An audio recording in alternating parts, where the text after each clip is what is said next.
join us for the Pledge of Allegiance?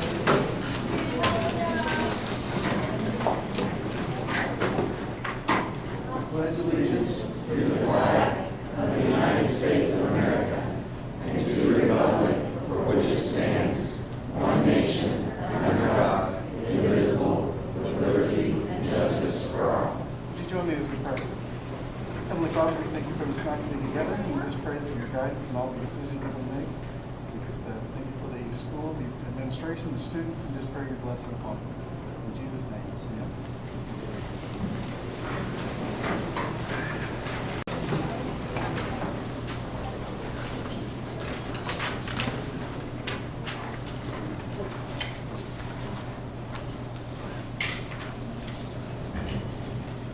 Meeting is called to order at 7:32.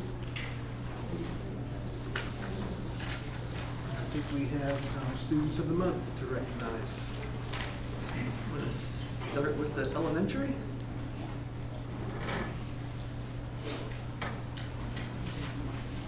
All right, so for the elementary students of the month, this month we have second grade students, Josephine Caswell, and Jack Ham.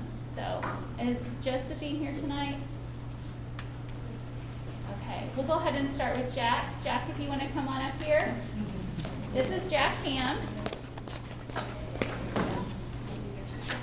Want to shake my hand? You want to stand up here while you do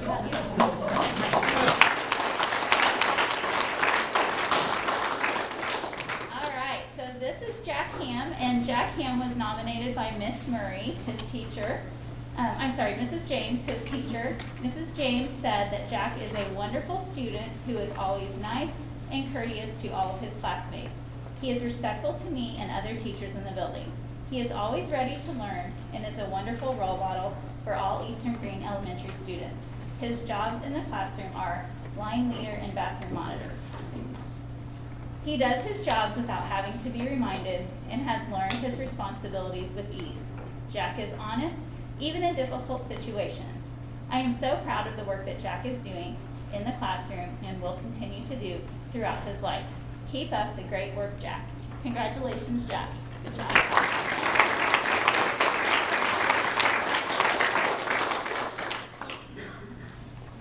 All right, our next student of the month is Miss Josephine Caswell. Miss Murray nominated Josie and she said, Josie is a great student. Josie looks out for others and helps them when they are in need. She is also willing to help others socially with making friends, solving problems, and giving examples on how to be kind. Just the other day, a student was feeling anxious about wearing his glasses, and she spoke out and said, "Those glasses look great on you. I like them." Academically, Josie always finishes her work to the best of her ability. She does well in small groups, whole group, and independent work. Josie makes the right choice every time, even when it might be difficult. She takes pride in being a good student and friend. I am very proud of her and all of her accomplishments. Keep it up, Josie. So congratulations to Josie and Jack, our elementary students of the month.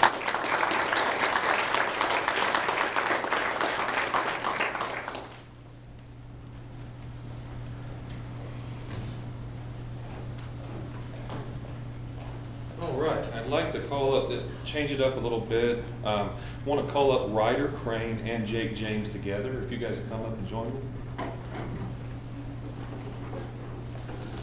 All right. So we always say who recognized you guys, okay? Who came to me first, honestly, was Mrs. Yoho back here.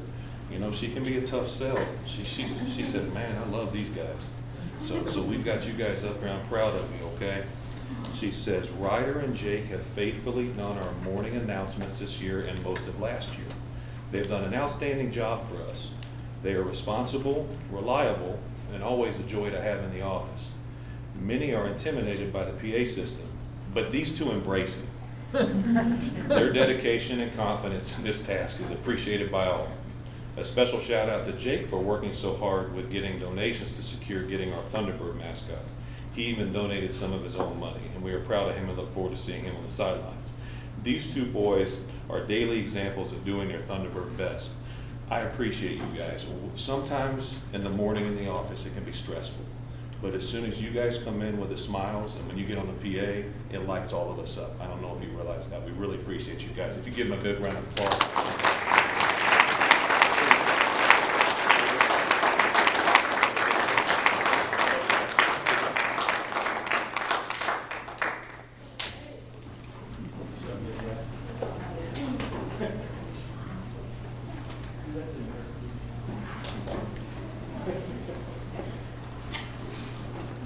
Good evening.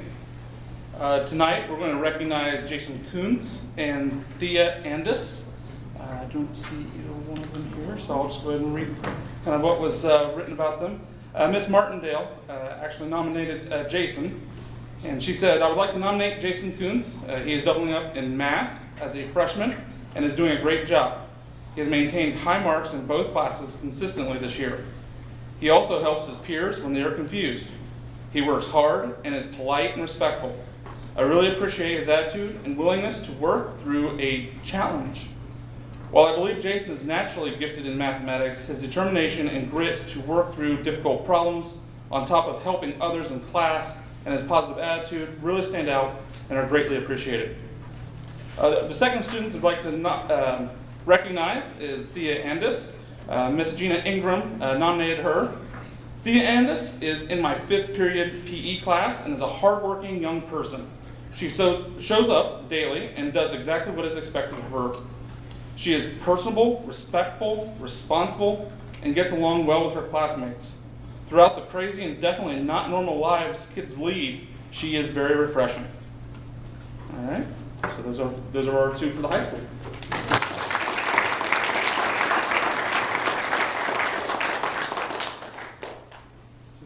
Special presentation by Allison Van Kooten over environmental science.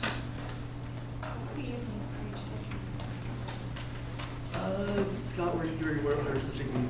What? She's asking, should she stand over there or stand over here? Because she's going to use this. Stand wherever. Wherever you look.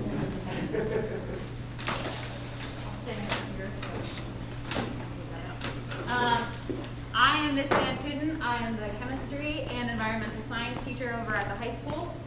And I came to speak to you today about a potential field trip idea that I had for a camping overnight trip. So just a brief overview of that trip. I would want it to be at Mommy Scout Reservation. That is in Hoosier National Forest. Right now, the tentative date, I'm thinking spring. So April 22nd, we leave after school. That's a Friday. We'd spend most of the day there on the 23rd, and that is a Saturday. So my goal for this trip, A, I want to get them outside, experiencing the environment, but B, there's a couple of techniques that they could use out there that I'm not really able to allow them to do here at school. So they could use water sampling techniques. There's a couple of different lakes on property. There is an old lake that's undergoing eutrophication, lots of nutrients, and a fairly new one that's fresh, so they'll be able to compare that data. And they'll be able to do a little bit of good for the environment by removing some invasive species and helping those native species, as it is a part of Hoosier National Forest. These are some of the academic standards that, I'll try to do it this way so you guys can see the screen a little bit better, that I have pulled from the College Board curriculum. So we could look at sources of pollution, human impacts on ecosystems, eutrophication, which is just nutrient input into water systems, persistent organic pollutants, and then also invasive species. So these are really good towards the end of our curriculum that we could really hit with this field trip. It's a little bit about the camp. I was actually a counselor there for 3 years myself. It's about 640 acres, it's huge. It's mostly underdeveloped, so it's in Hoosier National Forest. They have the lake, like I said, 2 smaller ponds. They have wonderful camping facilities. There's shower facilities. And it's also the camp of our local Boy Scout Council, and they've offered it to me for a rental fee of around $50 for the whole trip. Here's some pictures. That's the Marchant Ecology Lodge. We could use that lodge as a kind of set point for our trip where we could house all of our equipment and take our samples to the test. This is an example of one of the campsites. They have some new shelters. They have tent pallets. They won't have the canvas tents, but we will have tents to provide them. So like I said, I'm thinking April 22nd to the 23rd. We leave after school around 3:15. We get to camp, we leave Saturday around 4, and we'd arrive back on that Saturday. I would need a bus driver. I've mapped out a route that would avoid some of the really narrow gravel roads in Hoosier National Forest. Take about an hour and 15 minutes, and I've linked a PDF to that route. As far as supervision goes, myself, Mr. Kirkendall, and Mrs. Black have agreed to chaperone. The Boy Scouts have a special use supervision guideline, so we will need probably 3 chaperones on this trip, and I've gotten their agreement to help me out there. As far as the campsites, there's shelters, there's tent pallets, there's pit toilets, and students can bring any gear that they want to. If they have hammocks, if they have tents, they'll be able to bring them. And I also have contacts to provide any equipment that the students might need in order to make this camping trip a success, whether that be sleeping mats or sleeping bags. As far as food goes, we'd have a collection that'd probably be about $5 to $6 per student. I envision the trip as a total being $10 to $12 for a camping trip. I don't think that's too terrible. The scouting community will be donating some food, and as far as camp meal goes, I'm thinking like hot dogs and hamburgers over the fire, breakfast like eggs and bacon in the morning, and then some sandwiches for lunch. Easy stuff like that. We can pack it up in a cooler. And then students can bring any snacks they want with them. As far as the food goes, I will take into account allergies, food preferences, things like that as we get closer to that time. There is a medical office on site where medications can be safely stored, refrigerated, and locked up if need be. It also serves as a first aid station. Hopefully we wouldn't need that, but it is there. And then any staff on site is CPR and first aid certified. So the first night would want to have a quick safety meeting, a tour of the campus. It is pretty large. We would have breakfast the next morning, then we could sample, remove some invasives in the afternoon, and then we would pack up, come back to school around 4 on that Saturday. So I know that was a lot of information. Does anyone have any questions for me right now? Yes? How many kids would this involve? This would be 13 students. Oh, okay.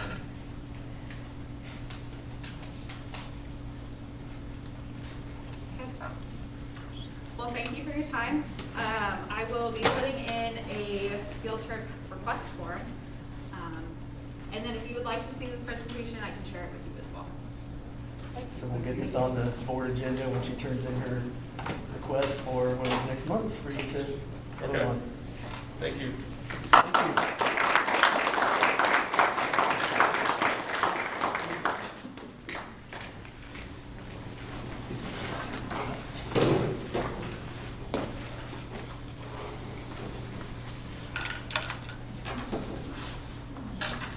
Okay, participation at school board meetings. The board recognizes the value of public comment on educational issues and the importance of allowing members of the public to express concerns regarding agenda items. Comments will be limited to board meeting agenda items with a time limit of 3 to 5 minutes. I will say that last month's meeting went a bit off topic as far as agenda items. The board will remain here after the meeting, just as we have the last 3 months, to field any questions about anything that is not on the agenda.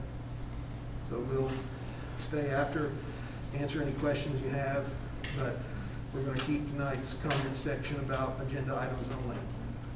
Does anybody have any public comment on agenda items? Okay, Ms. Barr?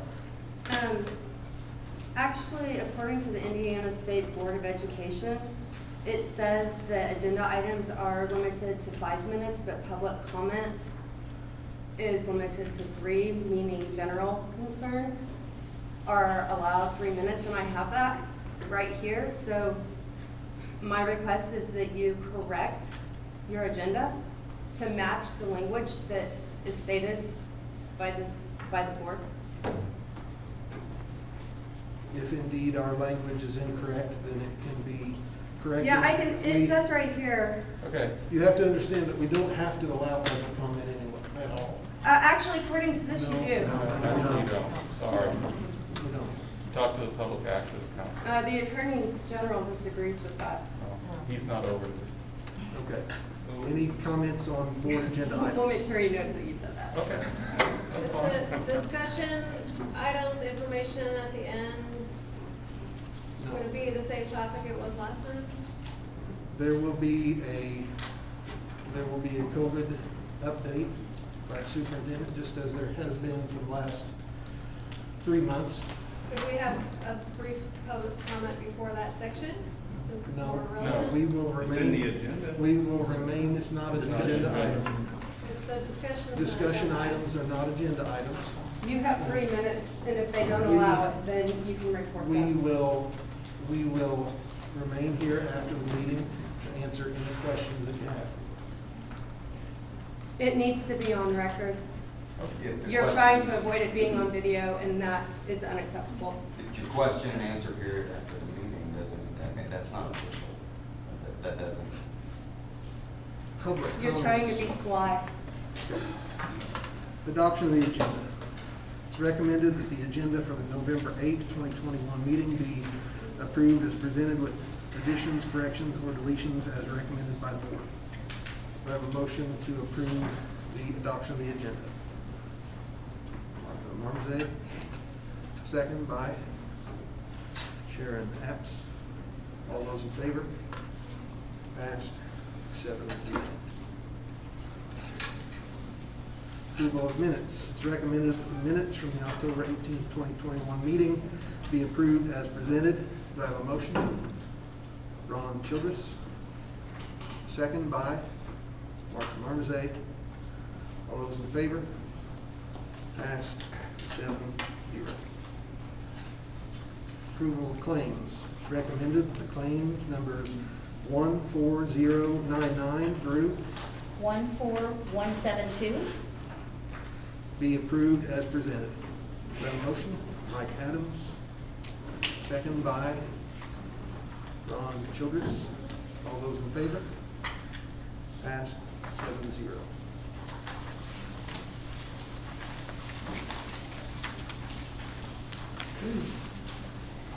Tonight, I'm recommending that we ratify the teacher contract through collective bargaining this year.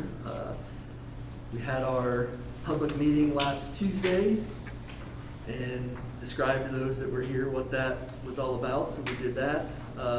Just want to publicly thank our EGTO, our school board, our attorney Susan Trainer, Nancy Guyett, who's the ISTA rep, anybody else I might be forgetting for another wonderful year of collective bargaining. We came, sat down, we were pretty much in agreement from the get-go on what we needed to accomplish and compromise on some things, and it was great to collective bargain with this group. So that's my recommendation to the board, that we ratify the 2021-22 collective bargaining agreement.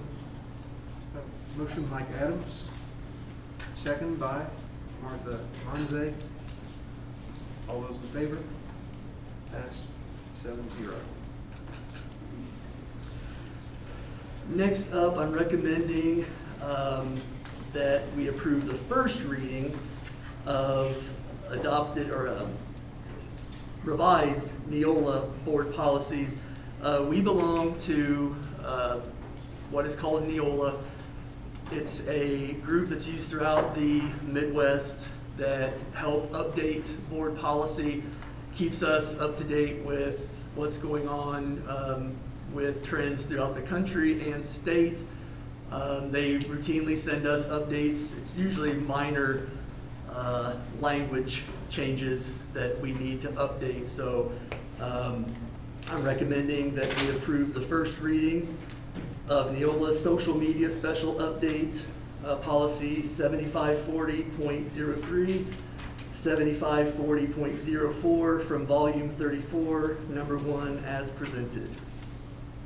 Got a motion, Scott Carmichael. Second by Sharon Epps. All those in favor? Passed 7-0. Next up, we have some donations. High school, recommending to approve an anonymous donation of $80 to the high school athletics program. Do I have a motion? Mark Ramsey, second by Scott Carmichael. All those in favor? Passed 7-0. Resignation, recommending to approve the resignation of Kylie Moreland as an elementary instructional assistant effective December 1st, 2021. Want to thank her for her service. Have a motion? Ron Childress, second by Martha Marmazet. All those in favor? Passed 7-0.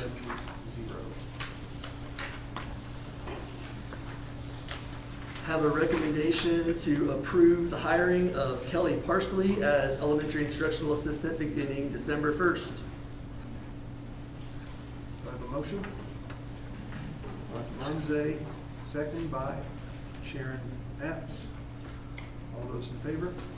Passed 7-0. Next up, we have some ECA recommendations. High school track coaches, recommending to approve the following ECA track coaches at the high school: Bill Valentine for boys track and Emily Black for girls track. Have a motion? Scott Carmichael, second by Martha Marmazet.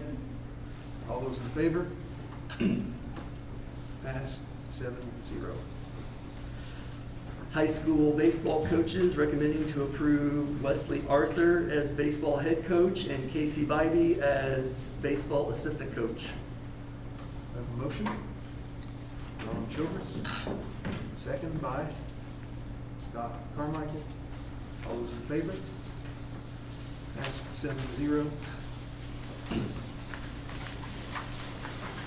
Next up, we have high school softball, recommending James Bell as softball head coach, Philip Uphold as softball assistant coach, and Lori Bell as softball volunteer coach.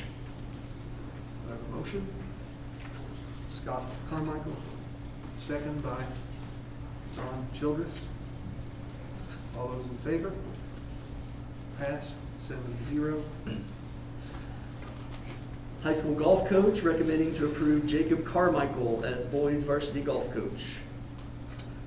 I have a motion? Scott Carmichael, second by Ron Childress. All those in favor? Passed 7-0.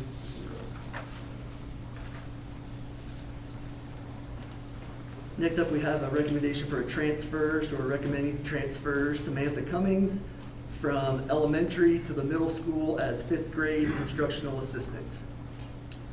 Do I have a motion? Sharon Apps, second by Mike Adams. All those in favor? Passed 7-0.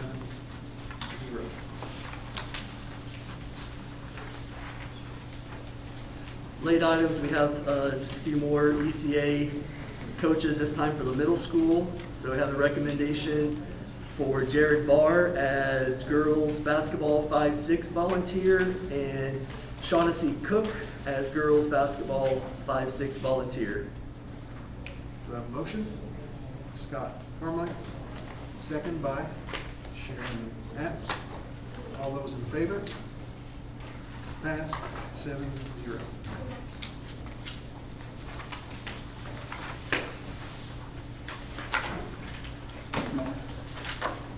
That was not unanimous. I did not raise my hand, so I'm against. Okay, I apologize, I did not catch that correctly. 6-1-0, I apologize. Which one was that for? That last would be vote? the late item. Yeah, Okay, ready for discussion, right? yep. Okay. Ready for discussion items? Principals, we'll start with elementary. Is there any discussion from elementary? Anything to report? Yes, so we have a lot of great things going on at the elementary school. Our elementary students are currently finalizing our virtual Veterans Day program, and I know they are working hard on that. Mrs. Drummond has been working hard on putting that together. I don't know if you had a chance to watch last year's program, but it was really amazing, and I think this year's program will be just as wonderful. So I'd like to thank all of our veterans for their service, and looking forward to that video on Thursday. So, and then last week, it was all over Facebook. Mr. Carmichael had organized a free throw contest for all of our PE classes, and the students absolutely loved this event. So this was the first time we had something like this in the elementary school, and some of the students participated in the event for the free throw contest, and the students that didn't participate had a great time just cheering their classmates on, enjoyed some time in the gym. So I'd like to thank Mr. Carmichael for organizing that event. We're hopeful to have that every year now. And I'd like to thank all of our related arts teachers because they all pitched in to make the event a success. So congratulations to all the winners of the free throw contest. And then on October the 29th, our cutest little Thunderbirds from the Early Learning Center dressed up in their costumes, and they held a parade throughout the school halls. And so that was really cute and fun to watch and brought a smile to all of our faces. And I know they enjoyed being able to show us their costumes. And then we have, at the elementary school, we have 2 ways to celebrate our students. This year's theme at the elementary is growth mindset. So we have a strong focus on students that have a growth mindset, attitude, and who do the right thing each week. So students in grades K through 2 can earn a spot in our Hero Parade, which is every Friday. And it's a really cool event because they get a certificate and they line up and we walk the halls, and all of the students and teachers come out to the halls and they cheer them on as they walk through the hallways. It's really fun to watch, and it's exciting to see our students cheering each other on. And then our 3rd and 4th graders are recognized each Friday through our Thunderbird Best cards, and they have their names, the cards drawn, and then their names are read over the announcements, and we celebrate our older students that way. And sometimes they want to join in the Hero Parade, sometimes they don't. We let them make that choice. But lately, a lot of them have wanted to join into the Hero Parade as well. And then our Elementary Student Council kicked off their food drive today. So students can bring in cans or boxes of food no later than this Friday, and these items will be donated to our local community.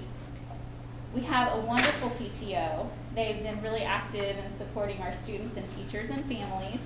And so in October, the PTO held family movie night here in the elementary.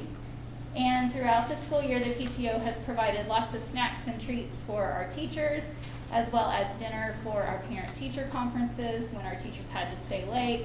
And then each month, a member from our PTO volunteers to bring in a student spirit cart, and they deliver treats to all of the students in the school just for a pick-me-up to get them through each month. And so we're really blessed to have such a wonderful parent-teacher organization in our school. And then last but not least, in October, we celebrated Red Ribbon Week with dress-up days to remind our students to stay drug-free. So that's some elementary news. Thank you. Thank you. Principal?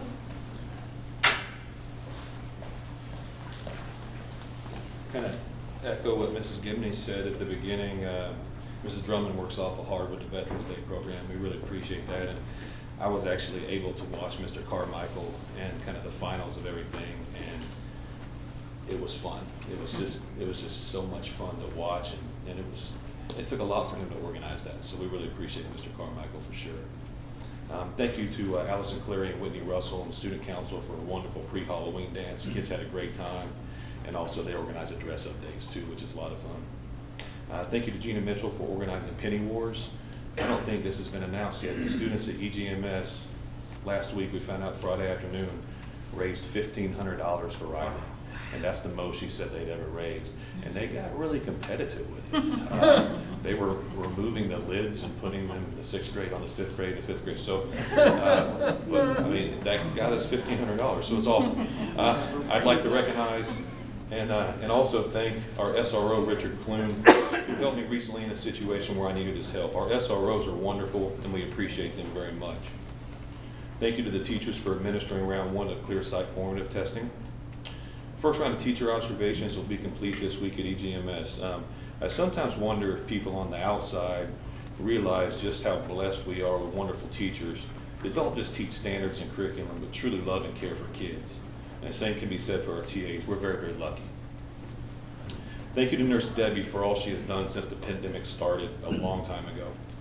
She has one tough job, and I really appreciate her, and I know others do as well.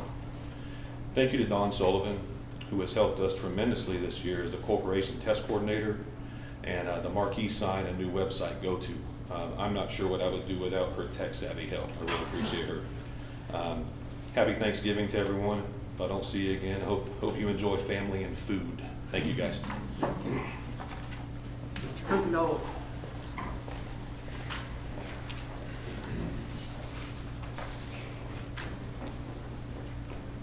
Good evening. First off, I'd like to recognize this past week we also had a kind of a penny wars, only we called it quarter wars, and our juniors were the winners of that. And so I wanted to recognize the JAG program that put it all together. We were able to raise over $400 for Riley Children's Hospital. Our plan is this spring to continue the Riley Dance Marathon. Since I've been here, I've heard about it, but I've never been able to participate. So I'm really looking forward to participating in that because I myself was a Riley Children's Hospital benefactor. So I'm a Riley kid. So also I'd like to, just like the other administrators, would like to invite our veterans to our Veterans Day ceremony on November 11th at 9 a.m. If you are a veteran, like I said, we would invite you to come to our SVP. Please call the high school with your name, branch of service, and years of service. We'd like to honor you and recognize you. It is that time for seniors to kind of begin thinking about the life after high school. So just kind of a reminder to all senior parents that your seniors should be filling out their scholarships, and the FAFSA. All seniors should have access to the senior Google Classroom where all scholarships are posted. And we do have a FAFSA night coming up on November 17th at 6 p.m. So if you are as confused about the FAFSA as most people are, I invite you to come out and we can certainly help you with that.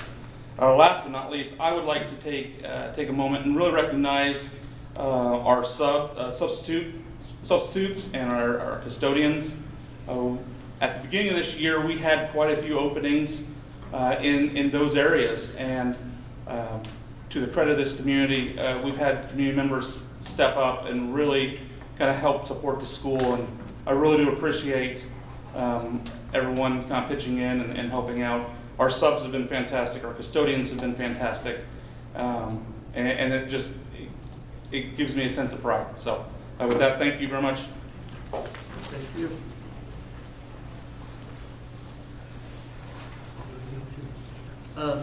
So first of all, I want to say good luck to our winter extracurricular activities, boys and girls basketball as they start their seasons. Good luck to them. I know we've got winter guard starting up, cheerleading, any dancers, dance team, things like that. So good luck to all of the winter ECA sports. Hope everybody has a great time and stays healthy. A little COVID update here. I wish I had better news from even my message from Friday. Things have not gotten better, unfortunately. Just today only, we've had 7 positive cases. Had to quarantine 96 kids just today. If you add that into what we had last week, we're up to about 160 quarantines, which is pretty close to our worst week we've had, unfortunately. I think it's 12 to 13 cases in just this past week alone. So unfortunately not the best news. We'll keep doing our best to try to keep kids in school and staff in school. Next, I want to read to you something that the board is going to have to do by December 31st, and we're hoping to get this done by December 13th at the regularly scheduled board meeting. We were contacted to let know that at the last census, so the 2020 census, the populations between our townships are different enough that it's going to make us have to make a decision on how elections are held for school board. I'm going to read to you from our corporation attorney and the what they have come across and come up with as far as state statutes and things like that that we have to do. So I'm going to read exactly what they sent to me. Indiana law requires community school corporations to create a plan by which its school board members are selected. See Indiana Code 20-23-4-27 and 20-23-8-7. Eastern Green's current plan was created in 2001 or possibly 98, but just filed in 2001. Updating an earlier plan from 1994, they attached both plans for us to look at. The plan calls for the election of school board members by dividing the corporation area into electoral districts with voters residing within each electoral district voting for one member from their district in addition to at-large members. Plans using electoral districts like Eastern Green's plan must ensure the districts are, quote, as near as practicable equal in population. And that's Indiana Code 20-23-8-8 sub 4. To maintain that equality, districts must be reapportioned and their boundaries changed, if necessary, quote, by resolution of the school board not later than December 31st of the year next following the year in which a decennial census is taken. And that's Indiana Code 20-23-8-8 sub 4B. If a plan must be changed to comply with Indiana law, the school board must amend the plan. And that's Indiana Code 20-23-8-8.5 sub C. To ensure equality among districts, the plan must comply with the United States Constitution and the Indiana Constitution, including the equal protection clauses contained in both constitutions, 20-23-8-8 sub 5. The U.S. Supreme Court has long held that the Equal Protection Clause requires a, quote, one person, one vote rule, so that each person's vote has approximately the same value and effect. To that end, the court has held that deviations in population of more than 10% between districts are presumptively impermissible. That's, quote, presumptively impermissible. And that comes from Evanwell versus Abbott, 2016. We have a difference of about 56%, so we're well above that 10%. So there's a few more notes about our particular situation. It says in the case of Eastern Green, we are now in a year following the year in which a decennial census was taken, as you heard up above. Data from the local government redistricting project shows a 56% deviation between districts far above the 10% limit used by the Supreme Court, or the 15% figure cited by the LGRP. Because of the large deviation among the electoral districts, the school corporation is required to amend its plan both by the Indiana law cited above and the U.S. and Indiana constitutions.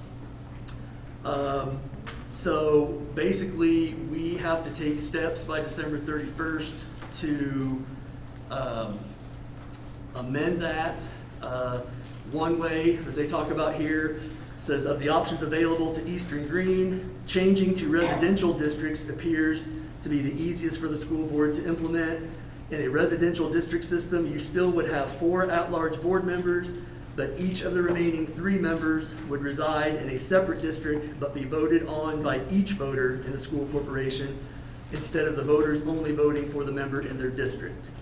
Using a residential district arrangement would also avoid the need to redistrict in the future because school corporations with residential districts are not subject to redistricting, which may be one reason why residential districts are used by a majority of school corporations in Indiana. So basically they're saying that a lot of school corporations either have gone away from this or are continuing to go away from it because of this reason right here. The only other options we would have is to move seats around from one district into another district, and that can be quite a lot of work and messy, but it's something we're going to look into as a board because the board ultimately has to make that decision and vote on a resolution by December 31st. So we wanted to make sure we read that so we were being transparent with what we were going to have to do next month. So please. So the option that Mr. Provo and our attorney and I think the board agrees that is the most reasonable would mean that the at-large voting would still stay the same, where you have 4 candidates. The at-large vote takes place at the same time as the presidential election. So it happened last year. There's 4 of those. Everybody in the district gets to vote for 4 people. I think last time 7 ran. And the top 4 vote getters from anywhere in the district are elected. What would change is the township districts. I'm just going to use the example of our last township election. We have another one coming up in 2022, but our last township election, Mr. Adams ran unopposed, Mr. Tiemann ran unopposed, and Mr. Childress had an opponent, okay? In the new system, everybody here would have gotten to vote for each one of those races. So if you live in Center, you get to vote on the Beach Creek race, you get to vote on the Center race, you get to vote on the Jackson race. And they still would have won because they were unopposed, but people in Beach Creek and Jackson could have voted on the Center Township race as well. So really, everybody gets to vote for everybody is kind of the system that we're looking at going to. That's all I have for discussion. Heather, do you have any discussion? Scott? Nope. Sharon? Martha? Ron? Yeah, I have a couple issues here. Okay. These are some questions that I was asked. I'd like to pass on and see if we can get an answer. Okay. Is the ELC included in the COVID numbers? And the ones that I have, I'm not completely sure. Are they, Debbie? Okay, yes, they are. Okay, so no mask mandate ever placed on them?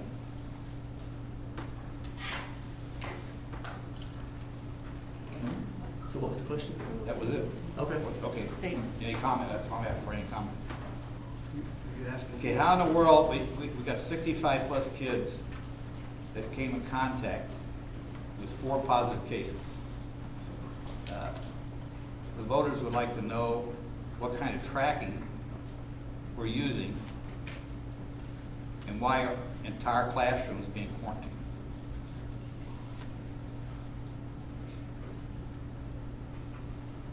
Any comment? Get answers out through.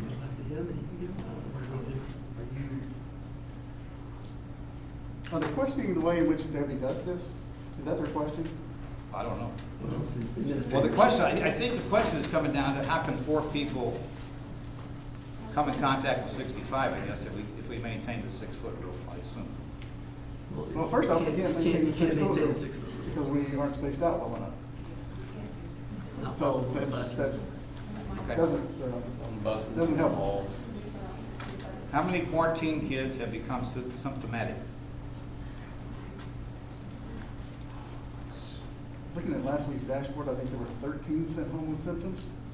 That's not the quarantine kids. No, that that's was how many was kids sent home quarantined. from school. How many quarantine kids are symptomatic to COVID? We could probably get that for you. We don't have it on top. I mean, I asked that question I know before. we've had one in preschool.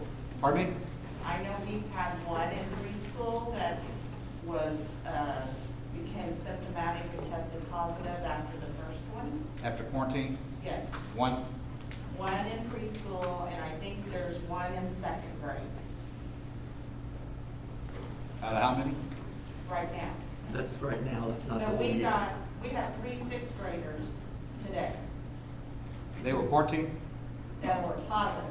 Okay, I'm asking about the quarantine. How many got symptomatic that was quarantined? Do what?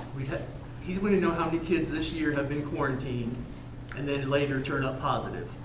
We would have to go and check our spreadsheet on that one. I can't tell you. Because let it be noted, I did ask that question. And I think I had an answer for that. Oh, you did? Yeah, You never did answer? Yeah, I did. No, you didn't. Okay. Last year I think it was 0. Agree, disagree? Okay, we'll disagree.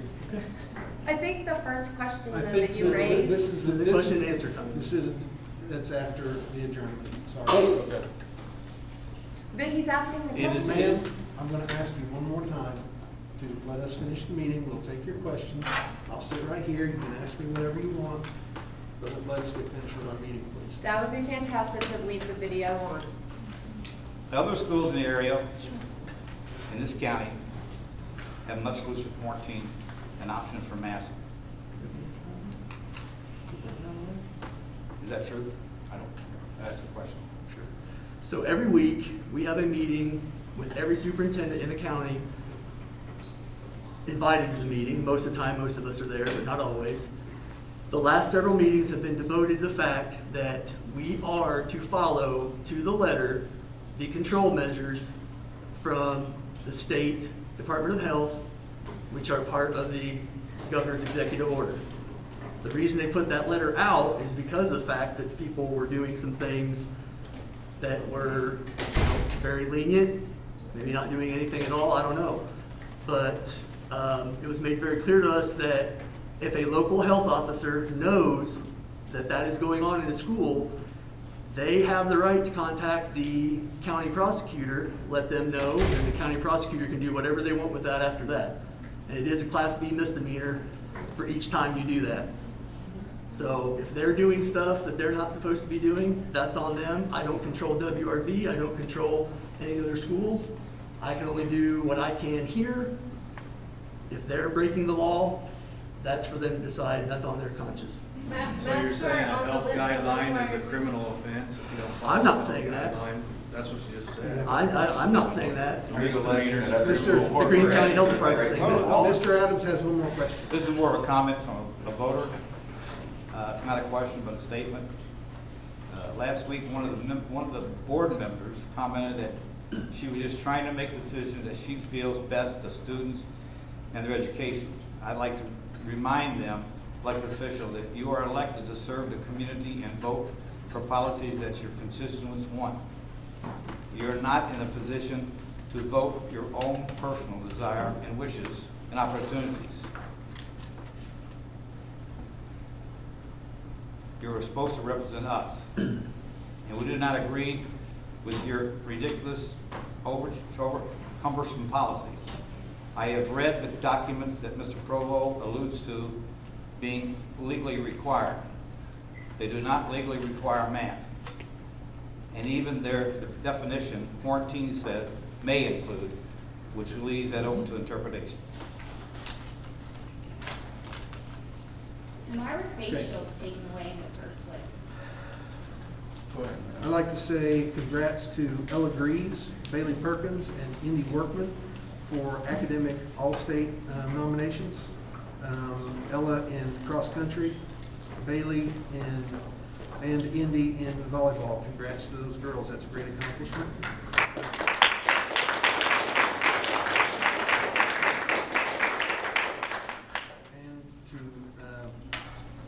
I'll reiterate what Mr. Provo said, to wish the winter sports teams a healthy and prosperous season. That's all I have. It's recommended that the meeting be adjourned at 8:20. The motion? Scott Carmichael, seconded by Ron Childress. All those in favor? Passed 7-0.